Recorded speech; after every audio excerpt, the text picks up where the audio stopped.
ఒక సరైన విశ్వాసగా ఎదగాలనుకున్నప్పుడు బైబిల్ గ్రంథం ప్రకారం మీకు తేలిగ్గా చెప్తాను, అర్థం చేసుకోండి. ఈ ప్రపంచంలో నిష్ఠతో భక్తి చేసేవాళ్ళు చాలామంది ఉన్నారు. రకరకాలుగా మాల ద్వారాన, లేకపోతే 40 రోజులు 20 రోజులు పార్టీ అలా కానీ నిష్ఠతో భక్తి చేసేవాళ్ళు చాలామంది ఉన్నారు. కానీ ఈ ప్రపంచంలో నిష్ఠకు నిలువుటర్థం ఏదైనా ఉందంటే క్రైస్తవ జీవితమే. కానీ క్రైస్తవ జీవితం నిష్ఠ కలిగింది. ఎంత నిష్ఠ కలిగిందంటే నిష్ఠతో చేసే భక్తికి అన్నిటికంటే శ్రేష్టమైంది. కాకపోతే ఈ నిష్ఠ భక్తినే చెయ్యము. బైబిల్ ప్రకారం నువ్వు నిష్ఠ భక్తి చేస్తే ఎంత పర్ఫెక్ట్గా ఉంటుందో తెలుసా?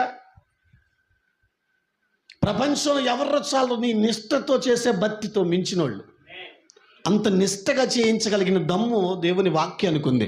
కాకపోతే మనము ఆదివారం చర్చికి వచ్చి దండం పెట్టుకుని ఆరాధన చూసుకుని వాక్యం విని వెళ్ళిపోతాం. కాబట్టి ఈ నిష్ఠతో పని